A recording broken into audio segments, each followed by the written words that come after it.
I just wanted to let you know who the hosts are for the workshop tonight. So the first one is Sean, our program director, and the co-host for the workshop is Kalisa, our advertising and community outreach coordinator. I'm Sophia, the volunteer coordinator. I'll be helping to moderate things. And behind the scenes, we've got our technical director, Karen, making sure that everything is running smoothly. So that's all of us, and hello to all of you. All right, we're going to start off with getting an interview. I suppose if you've never interviewed anyone before, or even if you have, sometimes you've got to just kind of figure out who you want to interview. And I think a lot of times that'll be dictated by what you're interviewing them for. So for example, maybe there's an opportunity that CJRU has where an artist is coming to town and we're looking for somebody, and that might be the reason you chose them, is you didn't choose. They just presented to you and you wanted to.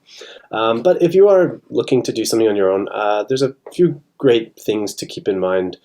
Specifically for CJRU, we prioritize local, then Canadian, and then international.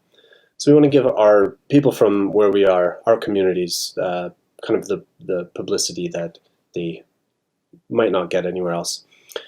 Again, also with that in mind, artists with less exposure, and so indie artists rather than signed artists.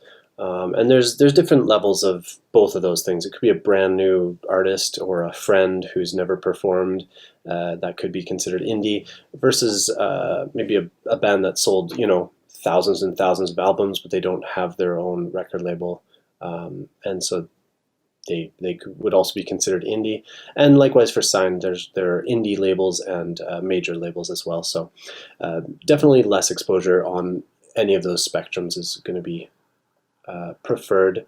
And then additionally, members of underrepresented communities, for example, the genre that they perform in, their race or ethnicity, their gender, etc., etc. So all of those things are things that we want to keep in mind at CJRU. I always think it's a good idea especially if you're working for a specific show, when you're selecting an artist, it's nice to find a balance for artists, for drawing in listeners with some well-known names, and then also for promoting new names as well. So maybe this time you got that big artist that's coming into town on tour. Next time, speak to somebody local that just released their first EP and fits with what you're looking for in the genre or whatever. Now, if you're searching for artists, maybe, again, the big one's coming, so you don't need to necessarily worry because you know who they are, but you need to find somebody else. I'll just run through a few of these resources that I usually look for artists on. So the first one is just websites. Specifically for me, I use Bandcamp a lot. There's a really great search function, and you can search tags by city and by genre to find locals that fit my specific genre I'm looking for or looking to feature.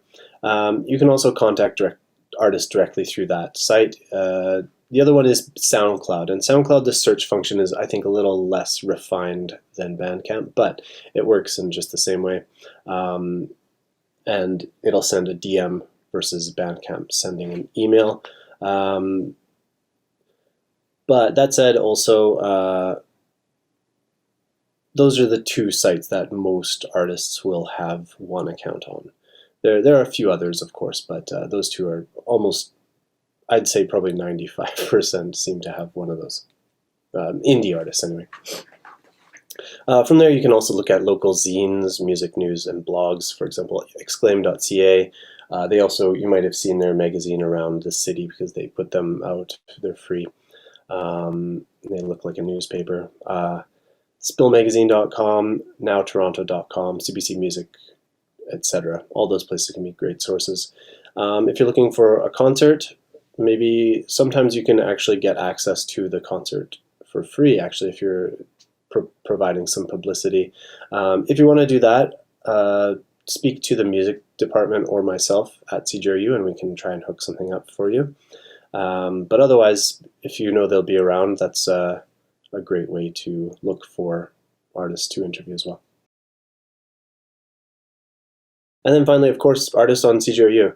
There's artists that are being played on the radio all the time. A lot of new music. there's a lot of albums within our library. You can go to CJRU.ca and look at the reviews of new albums there. Check our charts and just ask the staff or the volunteers to see what they're listening to, and that should give you some great places for sure. And then finally, you can check out record shops. Maybe not the friendliest people always, but definitely knowledgeable, and they often also, if you're looking to connect with a specific artist, they might even give you a tip. Oh yeah, they're in this other band, so if you know that band, they're performing next week, Tuesday, you know. So you can often find cool little connections via speaking to the record shop owners and employees. All in all, it is CJRU's aim to represent the local community, as I mentioned, and those who otherwise will not receive a lot of publicity. So shy away from superstars and seek out future stars. As Sean said, choosing an artist, we're going to talk a bit about contacting the artists themselves.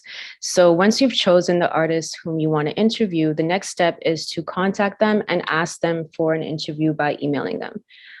When preparing to send that email and make your first impression, you want to do some research beforehand to determine who it is you'll be directing your interview request to. Will you be contacting the artist themselves, or will you be contacting their representative, which could be a manager or it could be a publicist? Either way, knowing who you'll be contacting will help to frame and shape your email request. Similar to what Sean just mentioned, artist websites are awesome, especially for gathering contact information. It's usually my first place to go. So you want to use the artist website to gather information as far as email addresses, names, and titles.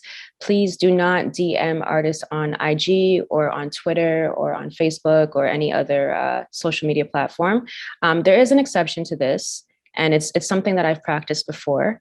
If you already have a rapport with the artist, and I mean more than just you follow them on social media, but let's say they are a friend of yours or even like a relative even, or you both already have some sort of rapport going on social media, what you can do is actually send a private message introducing the idea of wanting to interview them, but let them know that you'll follow up with an email that gives all the details and stuff like that. So if I'm going to give a specific example, the singer-songwriter Camila from Tush, electronic house disco amazing duo there.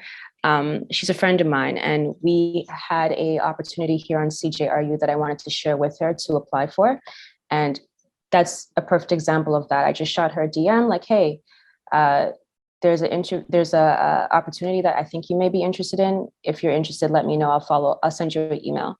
And the email still happened, but there's a bit of a touch base beforehand because it didn't have to be extremely formal because something else already existed. But if that's not the case, then just continue on with the notes that I'm about to say. So just hop on the artist website, visit their contact page, and you're going to basically be looking for, again, email addresses, names, roles, titles of the different people on their team who are handling the different areas of their music career.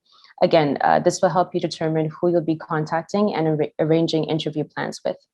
A general rule of thumb to keep in mind is that if you're planning to contact an independent artist, more than likely you'll be directing your contact to the artist themselves or a member of their band. If you're going to be contacting a signed artist, whether indie or major label, signed from indie or major record label, you're more than likely going to be contacting their manager or their publicist or a booking agent of some sort. You won't be directly speaking to them, most likely. So this right here, just going to give you an example of what that looks like when you're doing your research, hopefully, which you should be, looking for contact information. So this is the contact page of singer-songwriter, Toronto-based, South African-born Zaki Ibrahim. And as you can see here, everything in white is all of her contact information. Everything in yellow is my annotations. And starting from the booking top right and making our way around, you can see here, we'll just go through it quickly. If you were looking to book Zaki for a live performance of some sort, you would contact the name that's there. If you were looking to use Zaki's music in any sort of film or documentary or commercial or anything like that, you would contact the name there for any sync licensing type of thing. Publicity, which is what we would be doing if we were contacting Zaki, you would email Emily Smart. This is also for any sort of speaking engagements or photo ops, anything of the sort. And then also you have her management. So here she has two individuals listed as her managers. It's good practice. It's optional, I'll say that, but it doesn't hurt sometimes to CC. So if I'm sending an email to Emily requesting an interview with Zaki Ibrahim, I could CC someone from Zaki's management team, just to make sure that it gets to them. Even if there's like some sort of switch between staff and people have left the company, whatever, it's just a good way of having another set of eyes from her side on the interview request.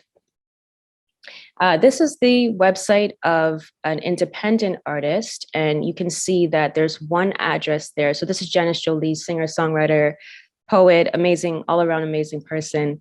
And if you wanted to interview Janet, keeps calling her Janice, you would contact her email address right here. And as you can see, it's like a Gmail account. You're more than likely going to speaking to Janice directly. So some general tips and reminders when coming to correspondence. These are some of my favorite tips, but as the more interviews that you do, the more best practices that you'll probably learn as you go along. So when requesting an interview, you want to make sure you give the artist enough time to confirm and make arrangements with you. So try to reach out with your interview request at least 2 to 3 weeks in advance before the proposed interview date. And the earlier that you can reach out to the artist and get a confirmation, as well as firm up the earlier that you reach out, you'll have more time to confirm dates and give the artist some time to figure out if, they'll even be in town, if it's an in-person interview, or if they have the time. Also, this allows you guys to go back and forth if you need to kind of figure things out and dates aren't working and that kind of thing. So the second point is, remember that you are representing yourself and CJRU with everything. So with your correspondence, try to strive for excellence. So do remember that the interview, the conversation, the relationship building between you and the artist, it begins from the moment that you basically send your introduction email.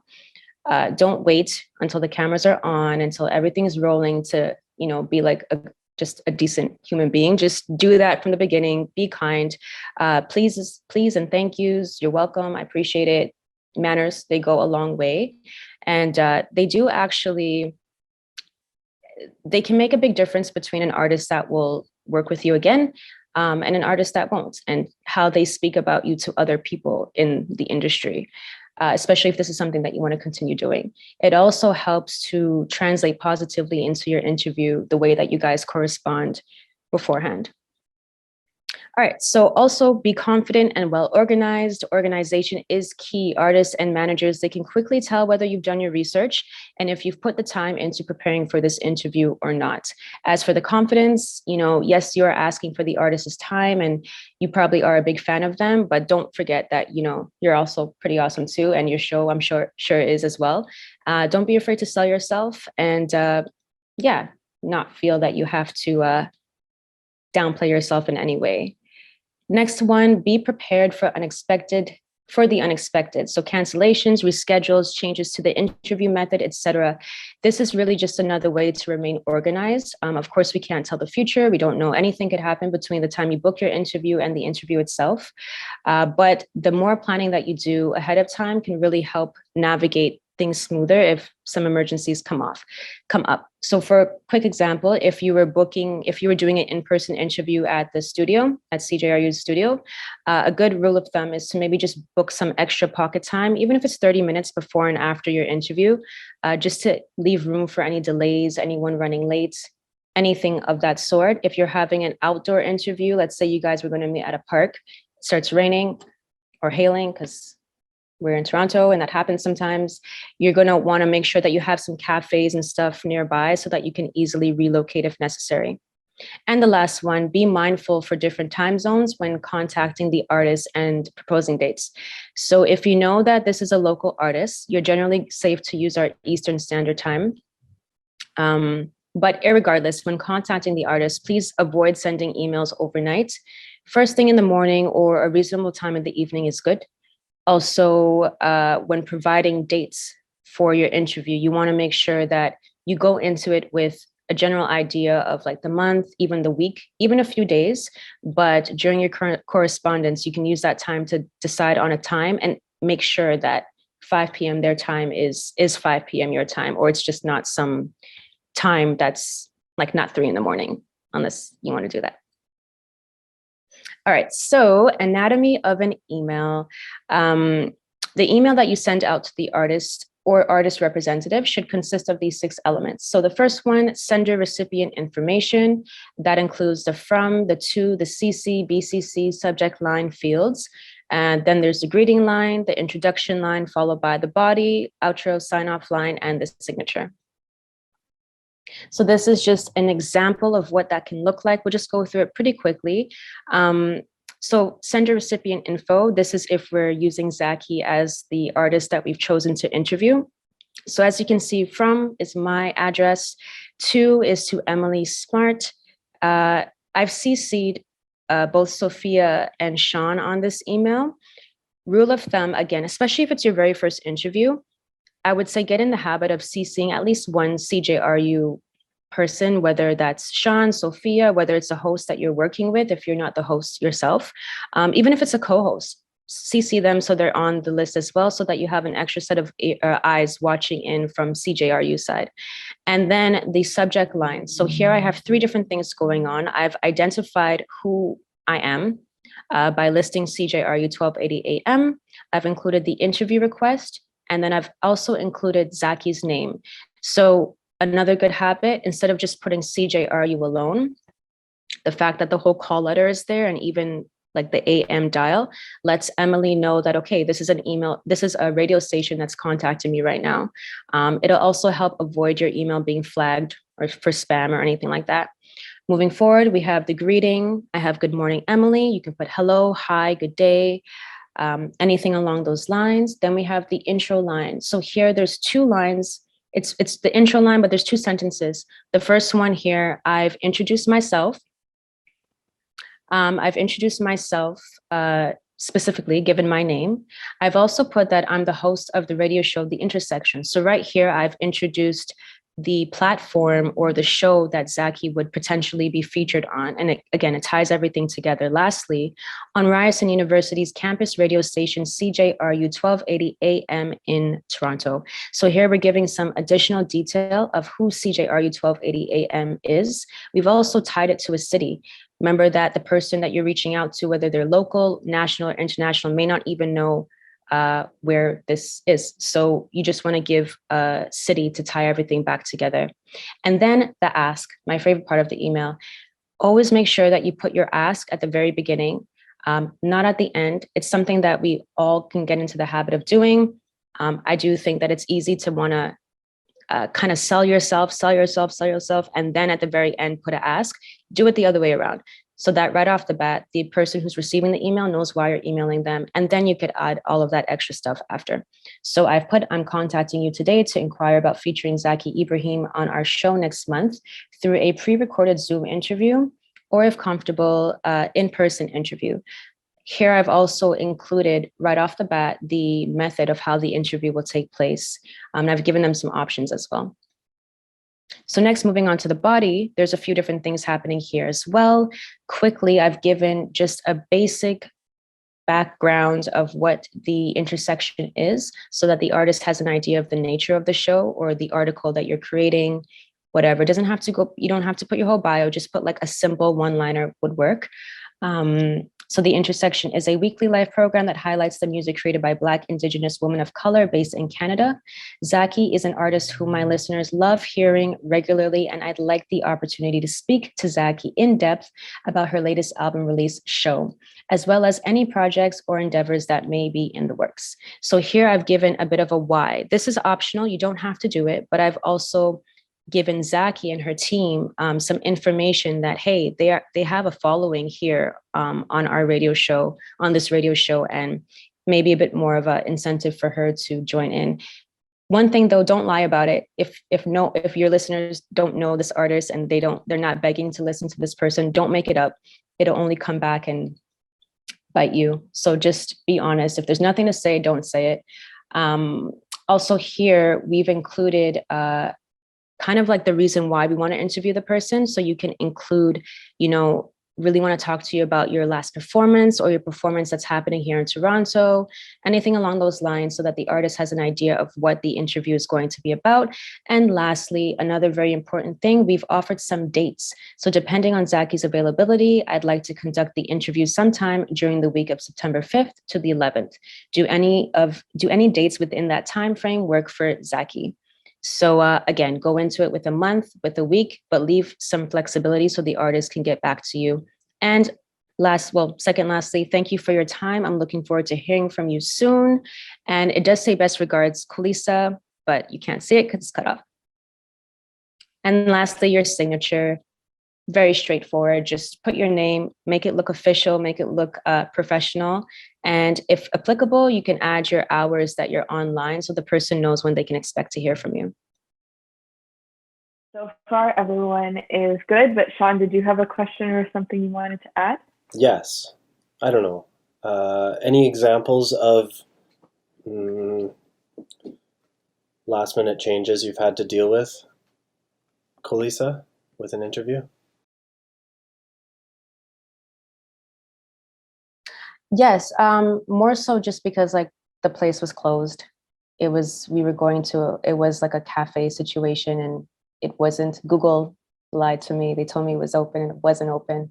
So we centralized this entire interview on this location and wasn't open. But luckily downtown, you could just easily relocate. Yeah. I think just being honest about it and just like using it as much as you can, like even walking to the next destination, use that to talk and break the ice and stuff, if that happens to you guys. Sean, I have a question for you that can maybe help our viewers. Have you ever been in a situation where you just couldn't find the artist's contact information or anything along those lines? Yeah, actually, I was just going to do exactly that. So there's an artist that I do want to actually reach out to for my own show, and they don't seem to have any personal, they might have personal accounts, but I don't know those, and so they don't have any artist social media accounts. So in this case, what I'm going to do is look up their record labels that have recently released anything by them, and those would be the people. Look up on the record label the contact information. So that's one situation. If it's a very indie artist, like somebody brand new, then I would probably recommend, if you can't find anything about them, DM on Instagram would be appropriate in that case. So some of you may know this already, but Kulisa and Sean are actually coming at this from both sides, as they both have their own experiences with artists, as artists. So for both of you, has there ever been a time that someone contacted you that was kind of full of red flags, and what made you decide to turn that down?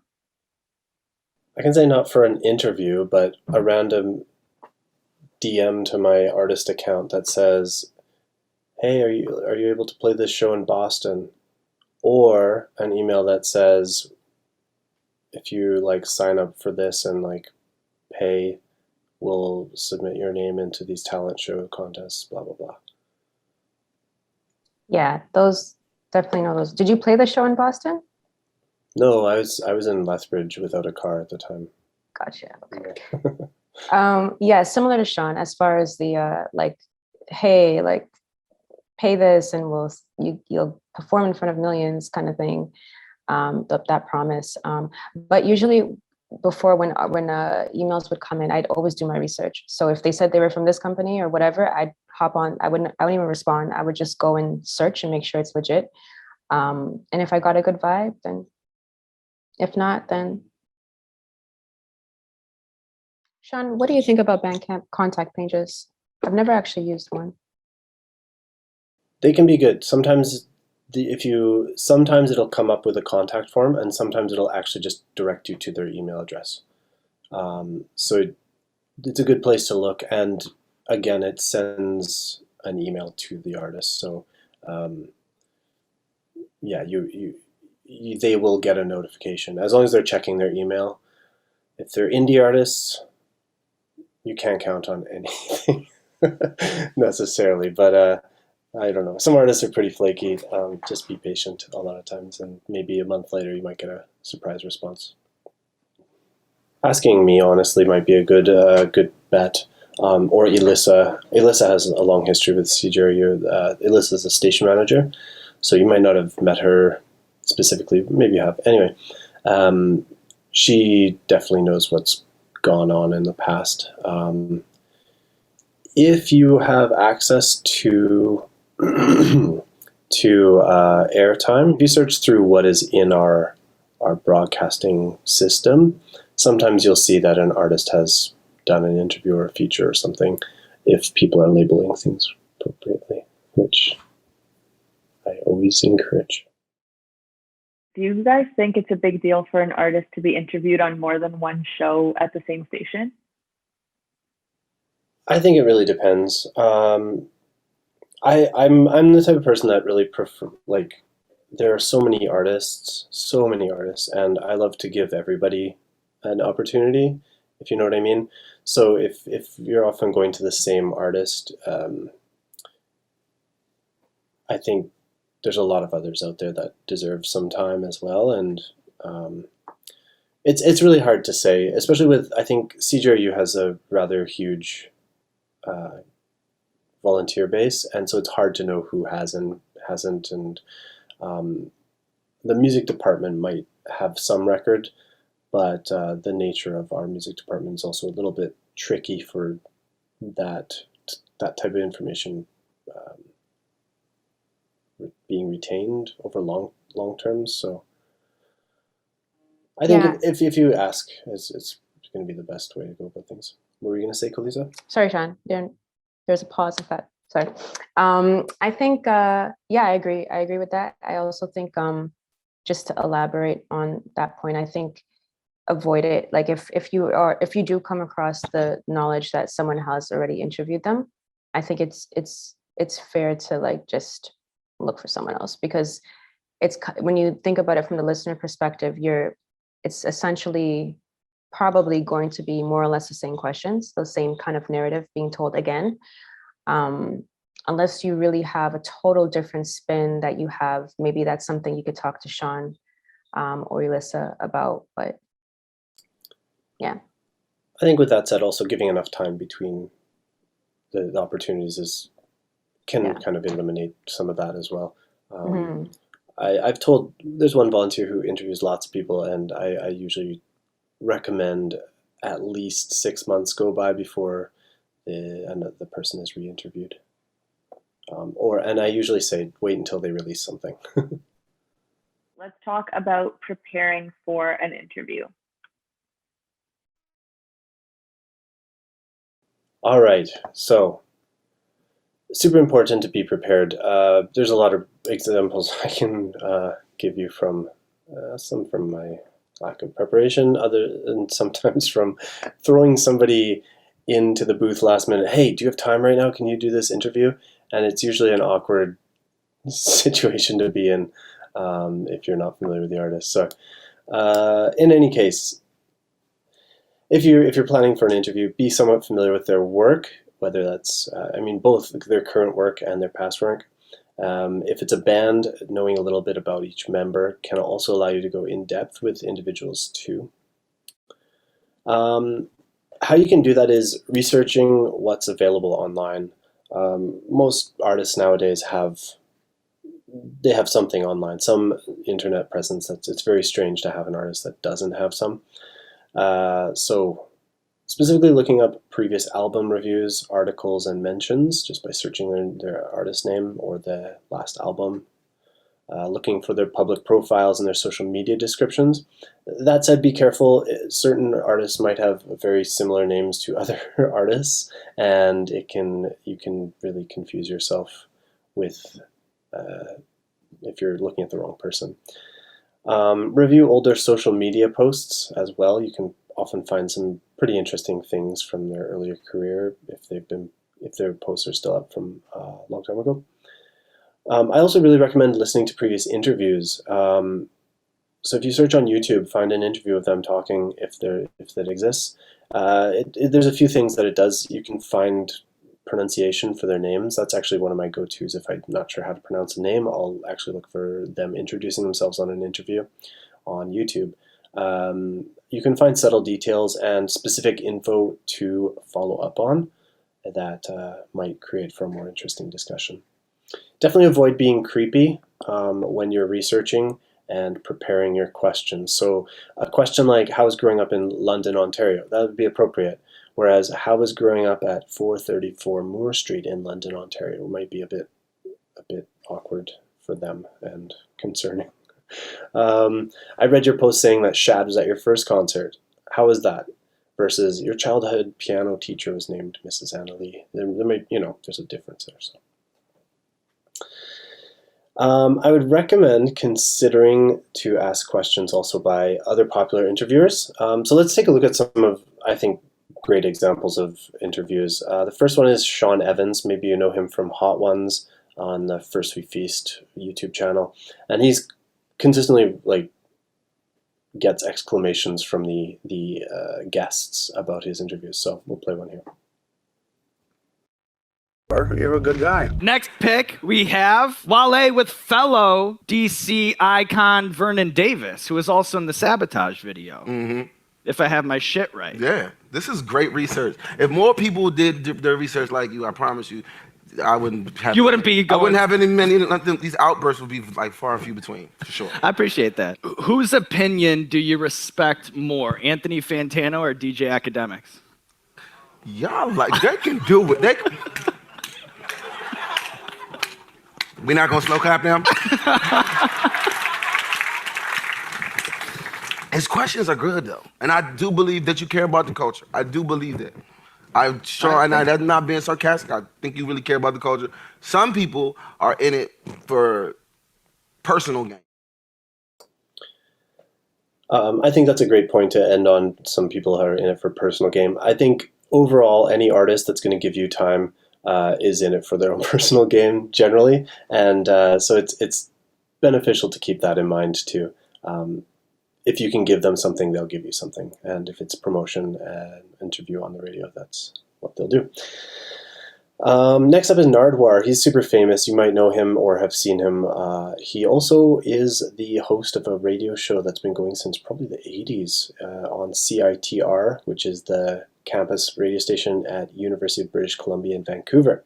So he has a super abrasive, frenetic style, but he also always has some really distinct insider knowledge, and he shares items with the guests. It works really well for stars. It might not work so well with indie artists who are lesser known. Again, it might be a bit creepy if you've never released something publicly and suddenly this person has a copy of it. That's where everything was laid down, in Virginia. And I wanted to ask you, particularly Pharrell, about this joint right here. Is this where it all started, right here, with the rump shaker? Pharrell, is this where it started? Pharrell Williams, the rump shaker. Yeah. This is one of the most impressive interviews I've ever experienced in my life. Seriously. Oh, well, thank you so much. It's great to be able to talk to you guys. This is insane, man. Do you? So Nardwar also had a show. I think from his interviews got him famous enough to have a show or a segment at least on Much Music back in the 90s and early 2000s. Next up, also George Stroumboulopoulos, one of Canada's, I don't know, can we call him a golden boy? Never mind. One of Canada's greats. Greats even feels weird. He has a really personable, very laid back but sincere demeanor. Here he's talking with Brian Wilson from the Beach Boys. And what's the most rock and roll part of it to you? Well, Rhapsody Blue, ba ba ba ba ba ba ba ba. Remember that? Yeah. Ba ba ba ba ba. That's rock and roll. Nice. And how does that make you feel? Well, it makes me feel proud and exuberated, yeah. That's a good place to be. When you hear, do you like Beethoven and stuff like that? Do you hear? I like Bach and Tchaikovsky, but mostly Bach, yeah. When you hear Bach, what do you hear? I hear toot and toot toot. What do you think that is? California Girl. Yeah, nice. I got the California beat from Bach himself. That's where you got it from? And so even that question, like, how does that make you feel? Such a simple question that I personally would never think to ask an artist, but it's such a personable question. So it makes a really laid back and very comforting atmosphere for the artist to open up even more. Then lastly, I have a video also here of Ellen, and everyone probably knows Ellen from her show, and she turns interview questions into a game. I think she's with Lady Gaga. It's called Burning Questions, so I will ask a question and you will say the answer and then hit that. Okay. What is your favorite body part? Nose. All right, and you can say it and then hit that. It doesn't really matter though. I'll say mine or my arms. Dogs or cats? Dogs. Cats and dogs. Who was your first celebrity crush? Adrian Brody. My first celebrity crush was Michael Jackson. Favorite thing to do in Vegas when not performing? Listening to Tony Bennett. Playing with my dogs and cats. So doing something silly like that can actually be a nice something different as well for artists. And if you're interviewing an artist who's been interviewed many times before, you can imagine it might get a bit mundane. So doing something unusual, as long as it doesn't maybe put them on the spot to do something uncomfortable, but just asking questions like that kind of in a rapid fire, that can work really well. I've done with artists where you do kind of a word association. So I'm going to say a word, tell me the first thing that comes to mind. And I do that a few times and get some interesting stories come out of that. The last note I have here is Loudwire is a metal YouTube channel, and they focus on heavy metal and metalcore, stuff like that. They have this really nice series, though, called Wikipedia Fact or Fiction, where the guests are presented with Wikipedia facts that they can verify, correct, or clarify. So it's also another interesting way to go about an interview. So when you're preparing for questions, use open-ended questions over yes and no questions, unless you're using two parts. So for example, did you only use guitars and drums on the album? If you think about an artist answering that, they would probably say, well, yes. I mean, we're a three-piece punk band. Yeah, obviously. Versus this album features traditional rock instruments, but would you be interested in using unusual instruments or sounds in future work? And what might they be? Something like that. It expands the question in a big way. Are you happy with the recording? What are you most proud of about the recording? One gives a kind of yes and no question, maybe a bit of unease, but the other asks them to tell about it. And then finally, have you gone on tour before? Yes or no? Yeah, I mean, most artists have. Would you like to tour, and where would be ideal to go? If they're maybe a more indie artist, that'd be a better question to ask. Okay, try to have a mix of generic go-to questions and then also specific questions. So ones that you can fall back on would be, what's the main message of your new album? They might talk a lot about that. And then you can ask, okay, at the end of the second song, what was that strange whirring sound? And then they can give maybe some interesting story about that song specifically. And then, what's the most memorable moment from the making of this album? And then, more specifically, you've worked with the same producer on your last two albums. What are the things you like most about working with them? Okay, and then it gives you, going more specific and then more broad when you are waiting to hear something that interests you. Other questions are very likely to come as you talk, so definitely pay attention. I also recommend grouping your questions based on topics. So if you have a bunch of questions about their history, put those together maybe first. Then their new album, maybe you have a couple questions that are about the new album or about the songwriting process for the new album. Maybe you have something about their performances, etc. Maybe lastly you have a list of questions like what does music mean to you, and why is your genre, why does it fit for you best, or whatever. Something like that are more theoretical or philosophical in ideas and in the conversation. Put those together as well. And then in doing that, it makes it easier to move from question to question. So what you might want to do with the last point here is consider how you might move from one question to another, but also to expect that you'll need to adjust it on the fly.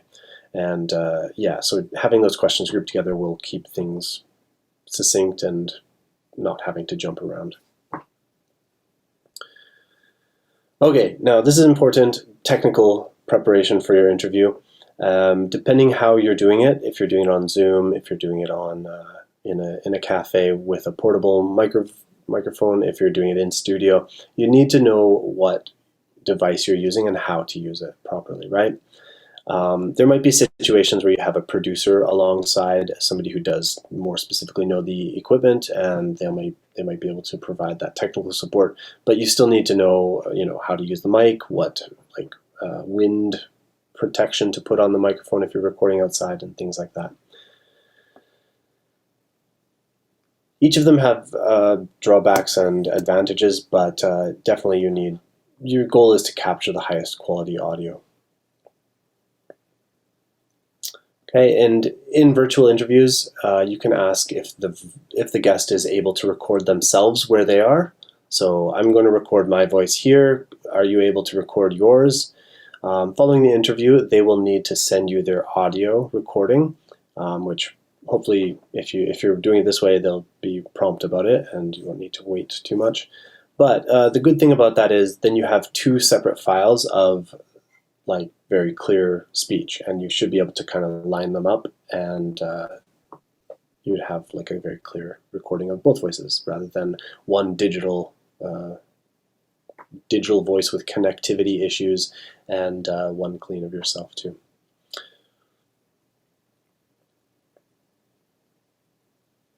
Okay. If ever you're unsure about your equipment, you can just arrange a test with CJRU staff or with even a friend in advance. Ask to call them, ask them to speak while you record, try it out, and listen back. Make sure you're listening to it to see how it sounds. Moving on to during an interview. As things are opening up now with COVID and everything, the chances of you doing an in-person interview is quite possible. So we're going to go through a few things that you can keep in mind, some best practices to do for in-person scenarios right before the interview starts. So you're there, you're waiting for the artist, right before the interview starts. So first and foremost, you want to actually, before you're waiting for the artist, you want to arrive at the interview location before the artist does. That is a big, big, big thing. Make sure that you're there on time, guys. There's no reason why. There's actually a few things that could happen, but avoid it if you can. You don't want to have the artist waiting for you to kind of stumble in and then also have to wait for you to set things up and make sure everything is good. You want to do all of that beforehand. So do what you got to do, get there on time.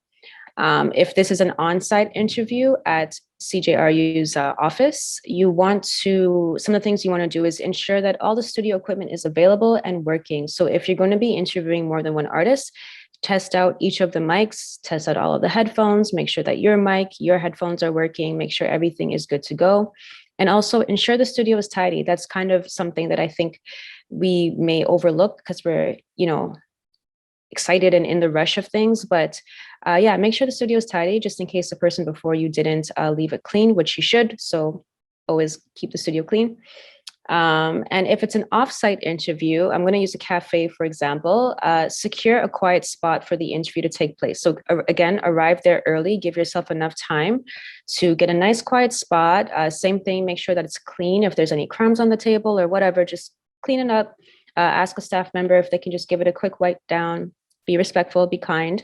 You're still representing CJRU and yourself.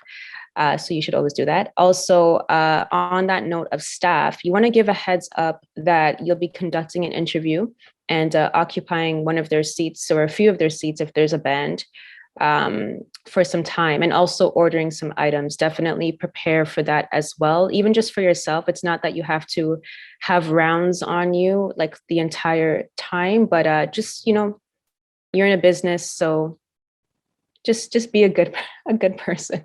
Keep saying that. So prepare for the arrival of the artist.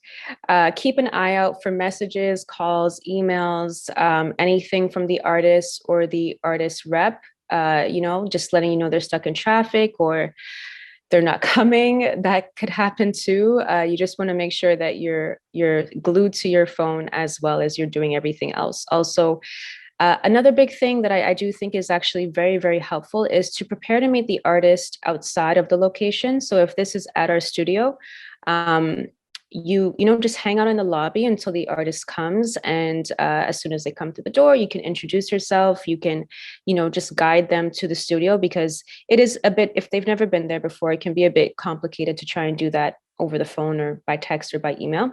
Also, it gives you some time to kind of like break the ice, ask them how their day was, how their commute was, or anything like that, as well as kind of showing them around, like bathrooms are over here, that kind of thing. Same thing if it's at an establishment, just meet them outside. Make sure you're not obstructing anything, any entries or anything, but just be outside, and same thing, guide them to the location that you guys are going to be sitting at that you've prepared already. Also, what you can do is like before or after the artist actually gets settled in, you guys can just take a walk to the counter and like order something. You can offer to buy them a drink, a coffee or a donut or something, and something for yourself. Go back to your seat and it's not for these things to be so over planned, but it is good to kind of, especially if it's your first interview, it's good to kind of have these things in mind. So when the artist arrives, as I said, introduce yourself. If this is an on-site interview, you want to take this time to also introduce the artist to other staff and volunteers that are in the common space. So you've met them in the lobby, you guys have walked up the stairs or gone up the elevator, and now you're in the studio. If there's any other staff there, even if there's just one person, just take a moment to be like, hey, this is so-and-so, and they do so-and-so at CJRU. You can also offer them some water, some tea from our staff kitchen, and then you just want to guide the artist to the studio and direct them to their mic headphone station. You can direct everyone where they're going to sit, or just that one artist. If it's an offsite interview, as I said, before or after the artist has settled in at their designated seat, you could offer to buy them a drink. Take a moment to, as I said, inquire about how they're doing. Also, very important for both scenarios, you want to provide a walkthrough of the interview outline, do some equipment check stuff, get ready to do like a quick sound check, and pretty much it. Now, on to Sean. Right. So when you meet them, make sure you get a little bit of important info and give a few logistical expectations. Make sure you have their pronouns and their name pronunciation from them if you haven't already received that. Give them an approximation of how much time the interview will take. In non-studio settings, allow some time for unexpected interruptions. So for CJRU's purposes, definitely request that they avoid swearing. Most artists are comfortable with that request, as if they're professionals, and young artists maybe not, but it's good for them to learn in any case. And then in virtual settings, inform them that you may ask to repeat if there's any glitches that occur if their speech is interrupted. Now, it's time to start the interview. Make sure you start the recording. I've totally done that before where I didn't, and I was like, oh my god, sorry, let's start again. Introduce yourself, please. It just deflates the situation a little bit, but don't forget. And then also check the mic levels before you begin. If you notice they're a little bit loud, maybe if they laugh, for instance, suddenly it's going to go way too high and it's going to cause distortion. So you want to keep it at a moderate level and leave room for getting loud, and make sure that the mic is in a good place. And then finally, just let them know when you're going to begin the recording. Now, during the interview, there's actually a ton to be mindful of. You need to be listening actively to what they're saying. You also should be paying attention to what the audio is sounding like. So if there's distortion or something, you might need to catch that and figure out what the problem is. You might also hear them tapping on the table, for instance, or tapping on the mic. Have them stop. You also, I often will take notes, and that's for a few reasons that I think Kulisa will get into.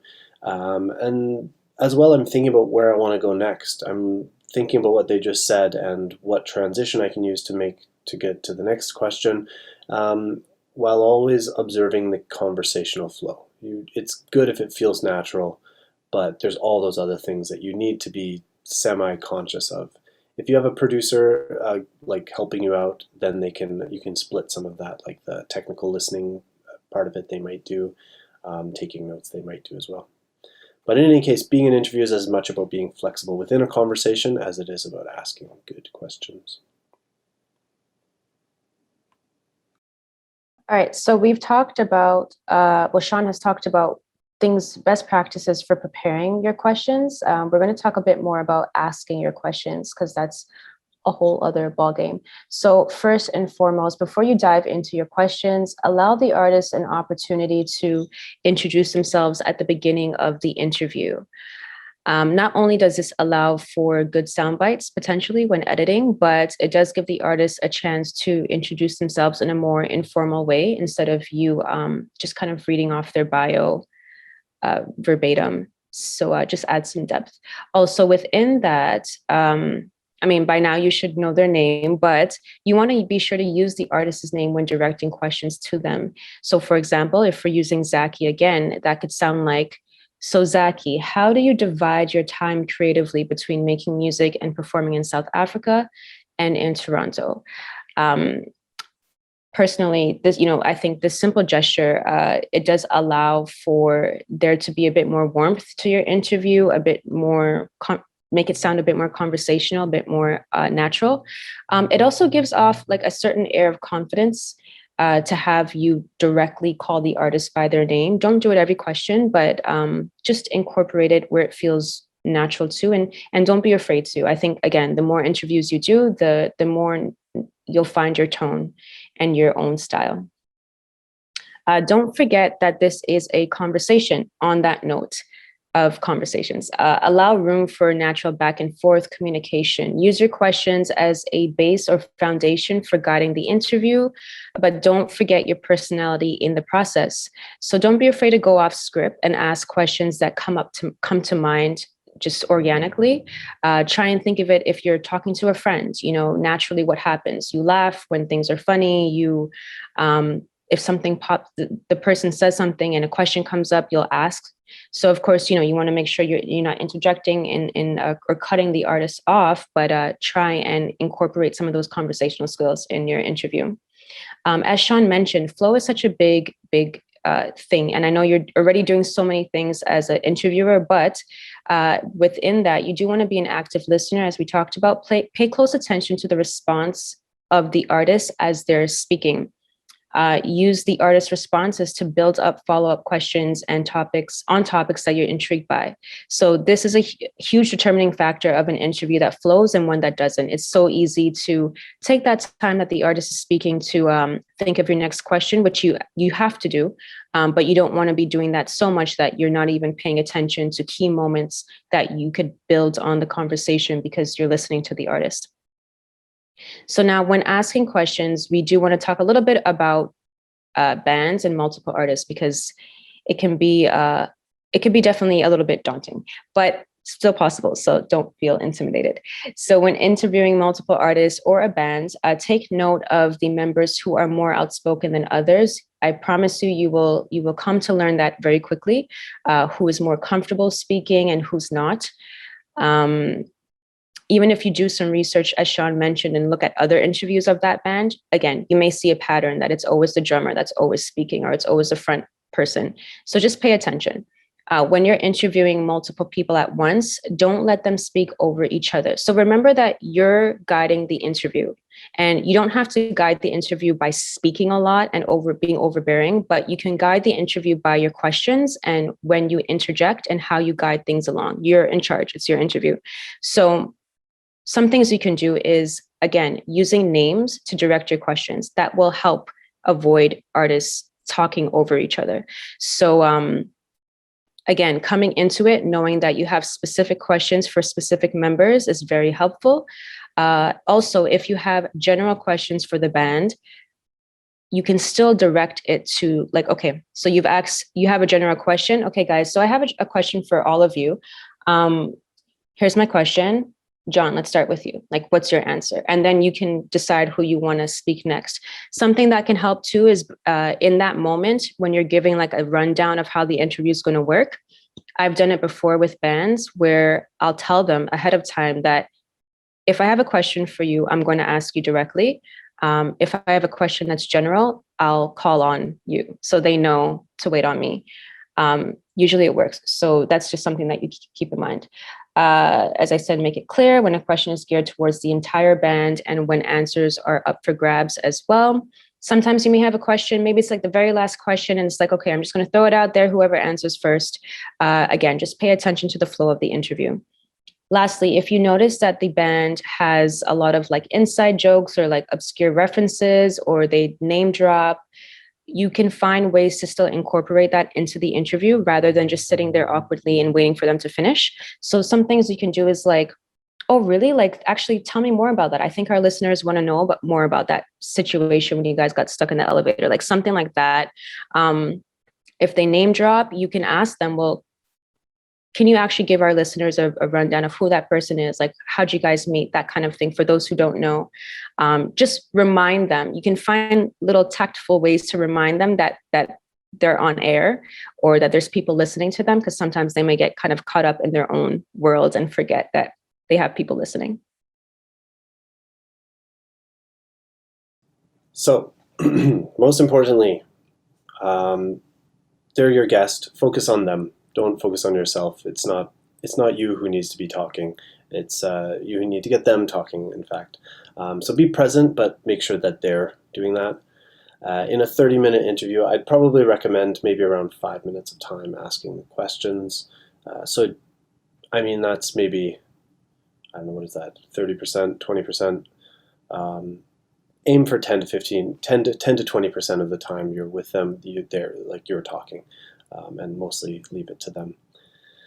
Think about where you'll take the conversation next. Again, if another topic comes up in the answer to this question, consider moving to that other topic for the sake of a nice flow. As well, acknowledge what they said. Oh, that's really interesting that you were in that city. So relate to that. You did some recording near that city, is that right? Something like that might be a good way to transition into the next topic if you have some knowledge about what they're talking about. Definitely be free and able to go in a different direction than planned if it seems interesting or like it'll be good radio. You may discover other interesting topics or require further explanation. You can interrupt if necessary, but definitely ask questions as they arise. And then, in this case, use the prepared questions as a backup when there's a lull in the conversation. Be curious.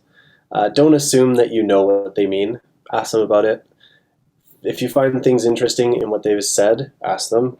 Some things might sound contradictory. Ask them. Listen for things you don't know much about. Just ask them. Ask them. And being curious it's not necessarily something that's easy to be if you aren't naturally, but if you think of somebody you meet at a party who's really like interested in you and what you're doing, and they're asking you a lot of questions, those are fun people to be with because they want you to engage. And yeah. Okay, really importantly also during the interview, I recommend muting your mic when you're not speaking.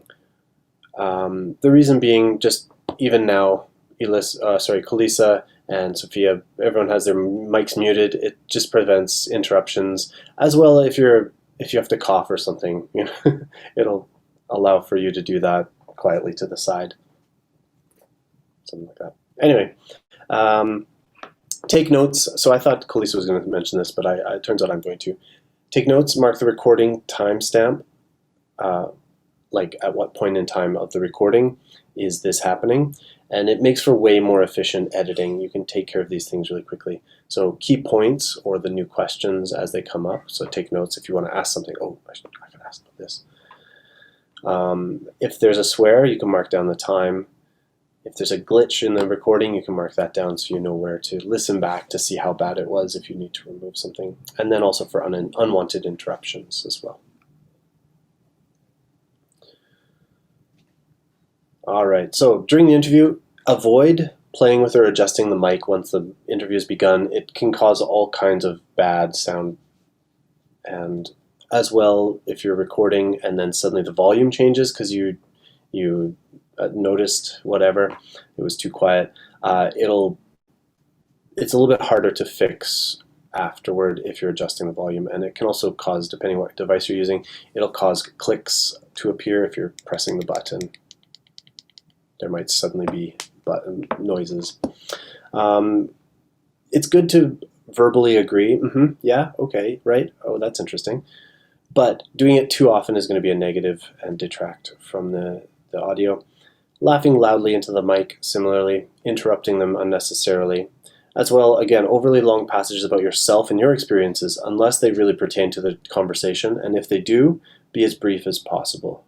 You want to focus on them, again. And then also jumping from topic to topic and jumping back to previous ones. It interrupts the flow if you're asking something that they kind of already addressed. All right. Kalisa, what if we have problems? Which you surely will, Sean. So if you have problems, here are a few problems that you may run into, and we're going to talk about them. So if a guest is less outgoing, you may need to either guide the discussion a little more or ask questions that might require more details or request a story. So again, if you are, like we said, all artists are different. Some are more comfortable speaking, some are not. And that's just what it is. So you can just ask more questions. We've listed a few here. So of the songs on your latest release, which has the most interesting backstory? What was the specific moment that you realized you can make your own art? Or what has had the biggest impact in your music? So they're all open-ended questions, but they also are questions that really kind of force the artist in a gentle way, I guess, to elaborate. And I think it's one of those things too, where it's like, if it feels like you're pulling teeth and it's not, just maybe keep it moving. But again, you want to try and engage as much as you can. This is another big one. If there's a language barrier present with your artist, you may want to consider simplifying your questions or breaking your questions down into smaller components. So again, paying attention is just so important, because maybe you didn't know there was a language barrier until you got into the conversation. So you kind of have to be very intuitive and kind of just think on the spot and really just break it down. So if you have a very elaborate question, maybe you can break that into smaller pieces so that the interview can still be engaging, but you make it easy for the person that's being interviewed. If it's only one individual, try to still include them when possible by asking them more simple questions directly. Also, as Sean mentioned, you're going to be doing a lot of things, including being a producer. We did kind of touch on this, but if you have to interrupt to address any unwanted noises like tapping, clicking, speaking away from the mic, etc. I do just want to give a quick example. I know it can be a bit daunting to have to interrupt the artist, but honestly, it's better to do it right off the bat versus you've allowed them to speak this long, elaborate answer, and the whole time their mic was rubbing against whatever, and it's been making noise. I did an interview with someone recently, and they were using a mic similar to this, and they would talk this way and I wouldn't be able to hear them. So once I was paying attention, this was on Zoom, once I noticed that it was happening, just right off the bat, you kind of just wait for a window, a pause, if anything, to just be like, hey, you know what? Your mic is actually doing X, Y, Z. Let's fix that. You take a minute to fix it, especially if it's virtually. You have so much more leeway because you can always cut things out that those moments of trying to figure things out. Last thing, sound checks, again, very important. And it does help to avoid some of these situations, but sometimes sounds come up in the middle of your interview and you just have to address it on the spot. Right. Okay. So if you are interviewing someone, avoid saying anything offensive. If something is said that is offensive to a guest that I'm hoping you didn't mean, avoid becoming defensive. Quickly apologize. Just address the issue in the moment. Remain calm. Try not to freak out, and ask them if they're able to continue, and respect them if they aren't. If you just need to correct something, if you just need to quickly, if it's just an honest mistake, just address it in the moment, makes it less awkward. Now, if they say something that's offensive to you, again, avoid becoming defensive. And I think that really helps you to think clearly and professionally and deal with the situation with the best judgment. Ask them for clarification, because the same way that you may not have meant to offend them, maybe they didn't actually mean to offend you either. Ask them for clarification. So what did you mean when you said that? Which could actually sound kind of defensive, but just find a way to say it on the offense. And if the artist is promoting ideas that are contrary to CJRU's policies, you do not need to continue the interview. You can end the interview and inform staff of the circumstances. So however you verbalize that can be any way, but I would still say try to remain, try to avoid being defensive and say, so-and-so, we're actually going to conclude the interview right now, and you can explain why. But always make sure that you follow up with someone else on CJRU staff so that they're aware of what's going on.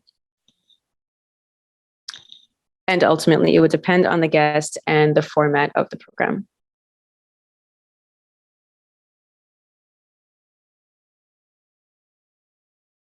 For me, I often, after a certain amount of time, maybe it's been 20 minutes or 25 minutes, I'll usually say, okay, well, I think I have enough for what I'd like to do. I'd love to talk to you more, but let's end it here. And I always say thanks and let them say, their kind of farewell on the recording as well. And then I'll use that to wrap up when I produce it. So that's how I would end an interview. We have more details about following an interview yet to come. So we're going to move right on into our last part of the workshop. So this is about what's going to happen after an interview. So take it away, Kalisa. All right. So as you can see with everything, there is a format. There are formalities for every aspect of your interview, including after the interview. So we've broken it down to like immediately after the interview, maybe a day or two after the interview, and then after the interview has actually aired. There's a few things that you want to do. So once your interview has done, this is immediately after the interview. You guys are still together in the Zoom call or in the cafe or in studio at CJRU. You want to let them know that you've stopped recording. I know Zoom does have that lovely announcement that it makes, but you should also just let them know, like, okay, cool, I've just, we're stopped recording. I've often found that after recording, especially on Zoom, the conversation continues. There's always like some back and forth of just how the artist feels, or you guys get into another conversation. I would say stick to the things that were recorded as far as what you use in your interview, of course, but just things to keep in mind. Let them know you've stopped recording. If you're in person, same thing. Okay, I've stopped recording and actually stopped recording. Thank the artist for their time. Give them a heads up of when they can expect the interview to air. At this point, you may not even have like a specific date or anything, but just a general thing like, hey, you'll hear back from me in maybe 2 weeks or something of the sort. Or we plan on getting the show ready for the next episode of my show, or next month for this feature, whatever it is. Just give them a general heads up. Lastly, if kind of what I was saying in the first one, if it seems appropriate to, you may stick around a little longer to chat and gradually close off the conversation. So this goes actually back to Emily, your question as far as like, how do you conclude the interview? Again, I feel a lot of it is really situation by situation, case by case. If you and the artist have just been having a really good rapport throughout, it's okay. You can, if you sense that it's okay, they're not quickly rushing their things to go, you can kind of feel it. Just read the room. Just read the room, and you guys can continue chatting for a little bit, and then just gradually close off the conversation. Well, hey, you know what? Honestly, it was great speaking to you, and I'm so looking forward to sharing this interview with our listeners. That sort of thing. Again, be mindful of and considerate of the artist's time. Pay attention to social cues. Don't overstay your welcome. That goes for yourself too. If you're in the studio and if you know that you have your booking to a certain time, be respectful of the other people who have their booking after you.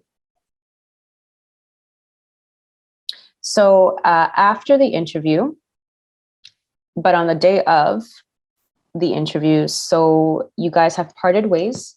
It's now the end of the day, or maybe it's the day after. I like to follow up with an email, just reiterating what I mentioned while in person. So again, thank the artists for their time. It was so great speaking to you. Again, provide them with a general timeline of when the interview will be aired.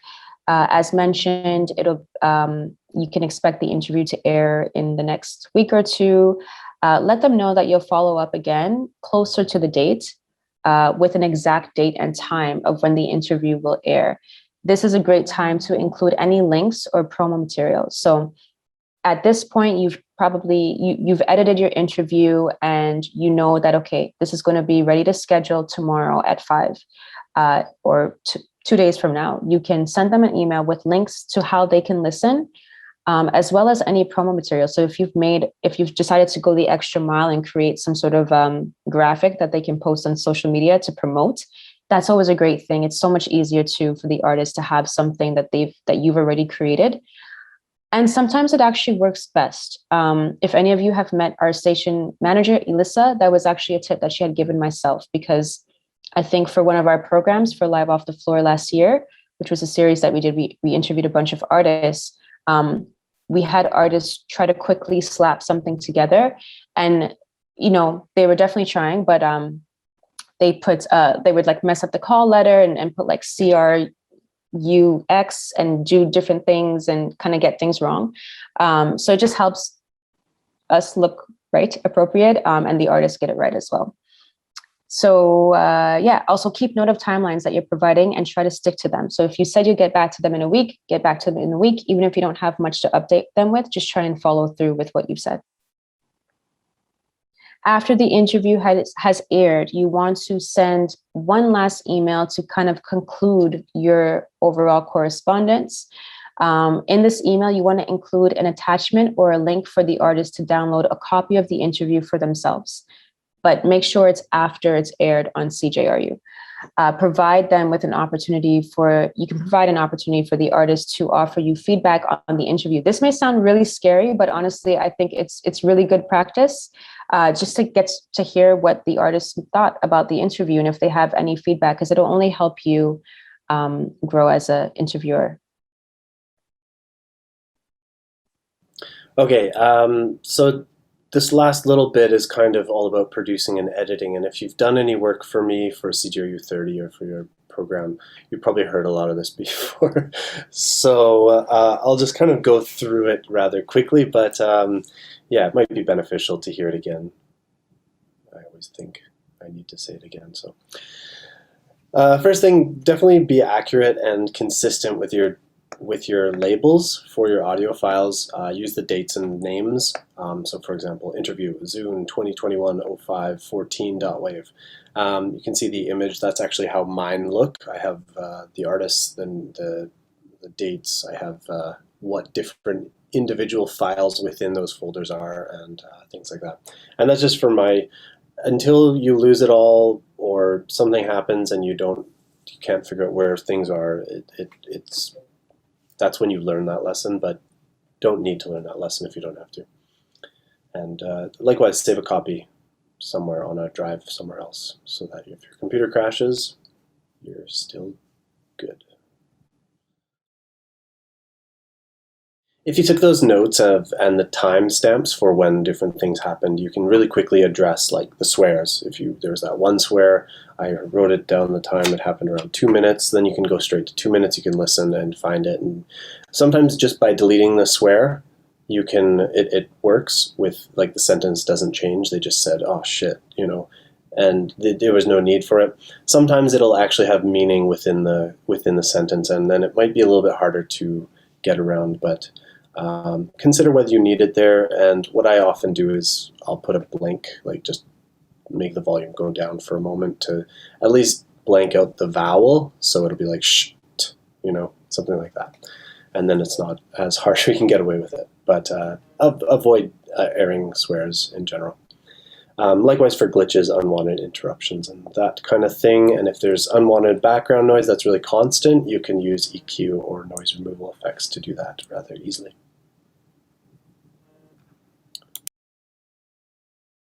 When you're listening through, make sure you listen through the whole thing. Consider removing extensive silence, repetitive pause words like if there are too many, delete a couple of them. If there's an unimportant tangent that they go into, maybe you don't need it there to save time. If there's any parts that are confusing or difficult to understand and you didn't get a good explanation from them for something, you can also remove those. But don't remove breath pauses. It'll sound too robotic and start to sound odd, and it doesn't give enough processing time for listeners. If you know this Simpsons reference here, this is where he was on news and they cut him, like the clock was changing all over the place to make him say something totally different from what he actually said. That's completely unethical and also like potentially lawsuit material if it's bad enough. However, it's acceptable to move whole questions and their responses as necessary if they fit better at another part of the interview. But be careful of continuity. If you move a part, make sure the context is still understandable there. So there are also a few common ways to produce interviews. One is the live style. If you're doing it live, it would be live. You can also edit a live recording and leave it in full and then just record an intro explaining who you are, what people are about to listen to, when it happened, and then let it play in full and then record an outro with the same. The other way is to do it in a past style. So in this case, you'll remove a lot of your voice.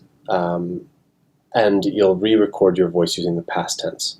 So, for example, I asked Havaya Maedi what she plans to do post-pandemic.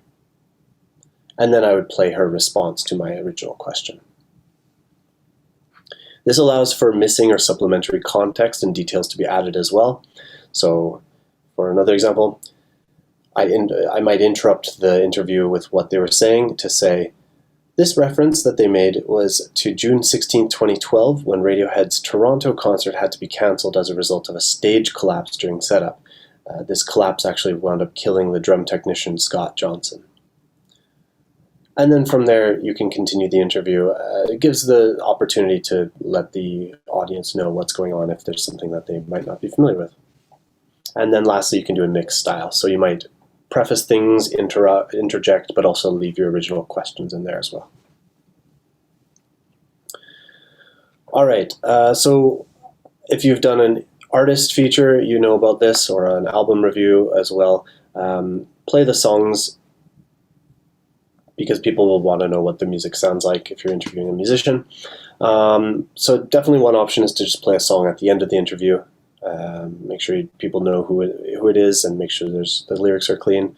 You can also place specific examples of audio samples. This is from an interview I recently did with Ote Oni. So child number 22, for instance.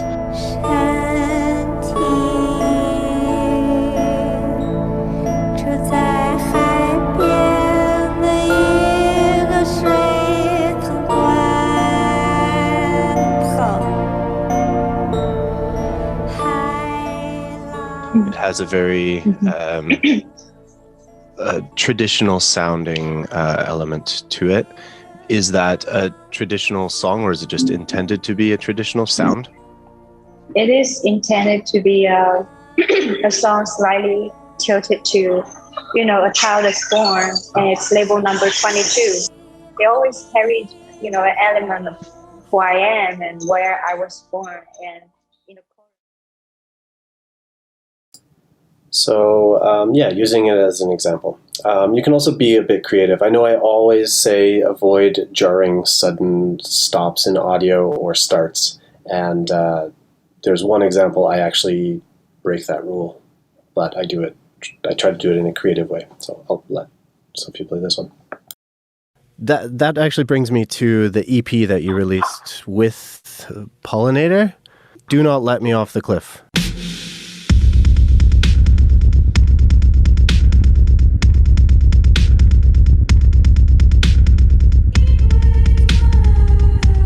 Why would you release that as a separate EP rather than kind of interspliced throughout the album? That was because, well, initially we, I think in the past, especially those splits that we did from in 2016, 2017, there was a lot of really experimental, or at least for us, off the beaten path stuff interspersed throughout. And I think for the full length, we were like, why don't we just write a real cohesive, at least sonically and thematically, banger of a record? Unfortunately, at these shows, we're not going to be playing any of the EP stuff because we're still practicing how to exactly. So they weren't going to be playing that music, so I just stopped it as a bit cheeky. But you can be creative in all kinds of ways like that. Basically, make a good experience for listeners. Finally, sit and actively listen through the entire piece, but try to do so also as if it's your first time hearing it. You'll probably be very familiar with it, but think in a more basic way to somebody who else is listening, and consider whether the average listener will have any trouble understanding and following things. So a lot of these tips that we've talked about, we're talking about musicians and musical artists, but a lot of these tips can pertain to artists of other mediums and potentially any person too. So consider them if whoever you're wanting to interview, you might use a lot of these tips still. And then lastly, to point out, CJRU wants your interviews. So if you wish to do an interview, but you're not working with a specific program, just communicate with the staff. I'm often happy to help coordinate things and help out with whatever you might need. And then submit completed interviews and we'll find a place to air them. Okay, we got a question. So the question is, please share what are some of the tools that you recommend using for recording interviews? Also, what would be your recommendation on how long I should keep the file of the interview saved? Yeah, good questions. So if you're using your phone, actually, Sophia, you have a recommendation for phone recording apps? I do, yeah. On iPhone and Android, you can download Voice Record Pro, which is a free app, and it's better than the standard voice recorder because you can export it in a variety of formats. You can also see the levels as you're recording. So it just saves you some time when you're editing later because you can see those levels as it's going. And then for more basic tips and tricks with that, you can check out our previous workshop on audio editing basics, where we talk a ton about that sort of thing. Yeah, if you're using, I think Zoom has actually worked fairly well. There's some consistent connection glitches that happen, and you always have to kind of work around those. But that's what I think the basic ones. The second question is nice too. Oh, sorry, Kalisa? Yeah, I was actually just going to talk about that as far as just my take on the whole, how long to keep the file. I'd say definitely a good checkpoint is making sure that it airs successfully. You definitely want to hold on to it before then, or till after then, to that point at least. I think that once the interview has aired, at that point, it would be uploaded in airtime, right? So you can delete it, knowing that if you do have to access it, you can just download it off of airtime. That's kind of my take. For the most part, I think you can download it. Yeah, I often keep stuff kind of for a portfolio of my favorite interviews. If it's something I don't care too much about, or I was doing it for somebody else, I might not keep it for very long. I'll make sure that they have what they need, and I'll often keep backups for, I don't know, a month in that case, but I need to keep space for my own stuff. So it really kind of depends, honestly, but post-airing is best practice.